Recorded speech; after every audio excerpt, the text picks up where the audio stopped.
Hi everyone! Diablo 4 Season 4 brings us an updated boss ladder system, including the tormented bosses that go all the way up to level 200 and are some of the most difficult and most rewarding enemies in the game now. As you play through the season, especially in the late game, you want to farm these bosses as much as possible to get your uniques and uber uniques. And we got Andariel, which is actually a completely new boss coming back from the campaign. This fight is amazing, I really love this one, but it's also one of the most challenging out there.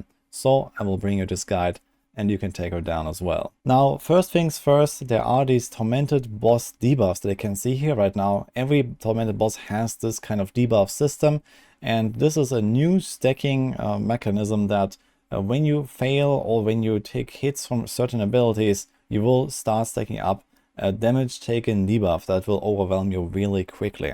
So this is how the tormented bosses work in general.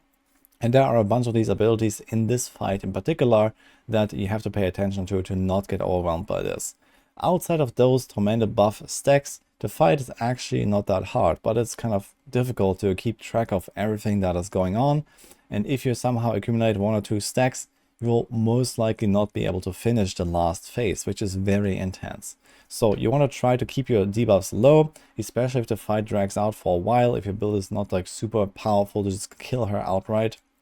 So in that case, you really have to play around those mechanics. I also want to mention that we do have a written Andariel guide here on Maxroll now as well, so you can go check that out. It will be linked in the description. But here you can also see all of the abilities listed, but I think it's better to also see them in action.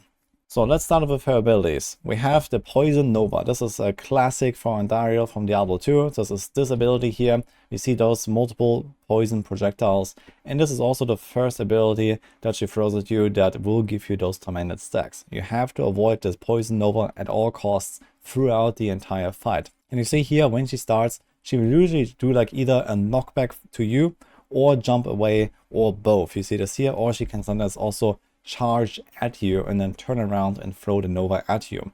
So every time she does the move either forwards or backwards will be the indicator that the Poison Nova is coming. And in that moment you want to try to move away from her so that you have enough space between the poisons to dodge through them, as you can see here. Next up, we have the ground circles. So you can see this here in action. She summons a big ground circle right under your feet and then multiple smaller circles around it. This is also one of those tormented abilities that can give you a stack. And if you're really unlucky and you get hit by multiple of them, for example, by first taking the big one and then dodging into a small one, you actually get 2 stacks. So you really don't want to do that. The easiest way to avoid this ability is to actually just stand still and then evade out of it. The evade actually goes far enough to kind of just get out of it, as you can see, but you have to pay attention because you might evade exactly on top of the spawn point of another circle. So first do the evade and then adjust your position depending on whether you are safe or if you're landed into a circle, you want to try to do a few steps to the side like this. Andariel has a few other attacks in phase 1 as well, which are just her auto attacks. They don't really do all that much, so she shoots like some little projectiles that you can see here at the start. Every time she does a melee hit, she also shoots these, I guess, shadow projectiles. They don't really hurt at all. That might be changed. She might be a bit buffed in the final patch as well, I don't know. But at least when I played it, it was not really very threatening. And that leads us to the first intermission phase. So you see these little statues here, effigies of anguish. There's always 3 of them spawning in intermission phase, and you're going to see this phase 3 times throughout the fight. The first time is around 80%, the second time around 50%, and then the last time around 20% or so. And it kind of gets more and more intense as it goes on.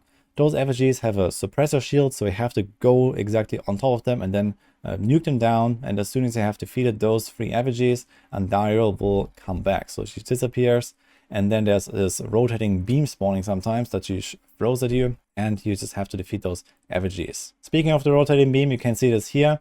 So this will just kind of hunt you in this intermission phase, and it just appears sometimes. It turns with you basically, and then does a big one-shot beam. You don't want to stand in that one. If you happen to survive it, you will get a stack, but most of the time you probably won't even survive it. So this is a kind of easy to dodge ability, but it hits like a truck. Next, after the first intermission phase, we have those little light bulbs that will just float around the arena. You see this here, they're kind of just like rotating throughout the arena all the time.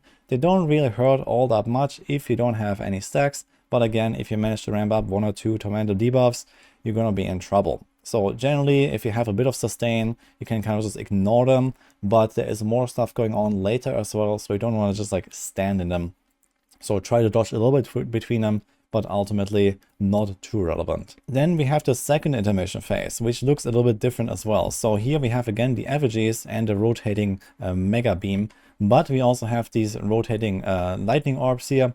And now there's also a permanent new effect, which is the ground effect here. There's like these lines that you can see. This kind of like a burning ground dot that will just kind of like stay throughout the fight now. And like this, you can, ramp up more and more chip damage that you take. And you see where this is going with the Tormented debuffs. If you have those debuffs, you cannot really outlive this very easily unless you have like immunities like Blood Mist or Flame Shield to go through that stuff. But ultimately, you have to try to avoid a little bit of the ground effects and those lightning orbs. They are just kind of like doing a bit of damage, but it ramps up. Also, after the second intermission phase, you can see this here right now, we have the rotating fire beam. This one goes on basically permanently unless you stagger the boss. And it's like another thing that you have to kind of keep track of, and you have to move around with it. It always goes clockwise, as you can see here. And you see how I'm moving around the arena. I always try to kind of like stay right behind where this rotating beam allows me to go, basically. So I always try to be like right behind the rotating beam that moves away from me, so that I keep the most area available for me to dodge around. In particular, for her Poison Novas, you sometimes need a lot of space to actually be able to dodge it. You can see this here. So I always try to kind of follow the beam, and then either she charges away, she does the Nova, and you see here I have space to go backwards and dodge through the poison projectiles.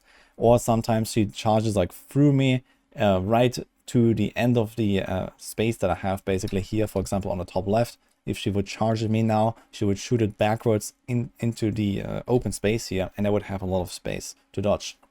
So try to kind of track this rotating beam and stay next to it at all times. And you can already guess it, if you touch that rotating beam, you're gonna get another stack. And finally comes the hardest part of the fight, which is the last intermission phase. And you're gonna do a pretty similar strat here as well to the 50 to 0% HP phase where the rotating fire beam starts. You always try to stay right behind it, but when the intermission phase comes, you're gonna have two opposing rotating beams, as you can see here sometimes. So the big beam is coming, and you have to follow the fire beam at all times.